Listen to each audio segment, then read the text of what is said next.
మీకు ఒకసారి గుర్తుందో లేదో పాతది నేను యాద్ చేస్తా. కేసీఆర్ ముఖ్యమంత్రి ఉన్నప్పుడు చంద్రబాబు నాయుడు ఆంధ్రలో మాట్లాడింది ఒకసారి. అరే ఒకప్పుడు ఆంధ్రలో ఎకరం అమ్మితే తెలంగాణలో 10 ఎకరాలు వచ్చు, కానీ 10 ఏళ్లలో కేసీఆర్ ముఖ్యమంత్రి అయినాక ఇప్పుడు తెలంగాణలో ఎకరం అమ్మితే ఆంధ్రలో 10 ఎకరాలు వస్తుంది అని ఎవరన్నారు? చూసిందా మీరందరూ?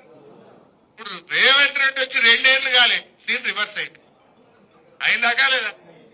మొన్న నేను సిద్దిపేట పోయినా, ఊరు గంగాపూర్ అని చిన్నకోడూరు మండలం గంగాపూర్ ఊరికి పోయినా. ఒక మన కార్యకర్త చనిపోతే మాట్లాడించడానికి పోయినా. కొద్దిసేపు మాట్లాడినాక కూర్చున్నా. ఏం సంగతి అన్నాక ఎరువులు ఈ బాధలన్నీ చెప్పుకుంటా, ఎవడైనా లగ్గం ఉండి అమ్ముకుందామంటే భూమి అమ్మతలేదు సార్.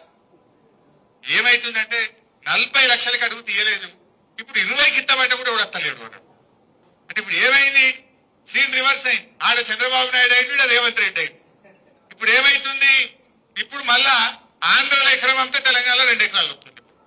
అయిందా లేదా? గజ్వేల్లో మీ అందరికి అనుభవమే ఉంటుంది. రేట్లు తగ్గినాయా పెరిగినాయా? ఎంత తగ్గినాయి? సగానికి సగమైంది. ఇంకా 2 ఏళ్ళు ఉంటే ఇంకేమవుతుందో. దోసార్లు సగమైంది. ఈ రేవంత్ రెడ్డి ఇంకో ఏడాది 2 ఏళ్ళు ఉంటే ఇంకెంత తగ్గుతుంది? బేరాలు బంధు, కార్లు గుంజుకపోతుర్రు, మోటార్ సైకిళ్లకు ఇన్స్టాల్మెంట్లు లేవు, దుకాన్లు బంద్ అయిపోయినాయి, డీజిల్ కు పైసలు లేవు, బేరాలు లేవు, కొత్తగా ఇల్లు కట్టేవాడు లేడు, ప్లాట్ కొనేటోడు లేడు. ఎవడన్నా అవసరం పడి భూమి అమ్ముకుందామంటే కొనే దిక్కు లేదు. నిజమేనా? ఇది రేవంత్ రెడ్డి పాలన పుణ్యం. ఎవరు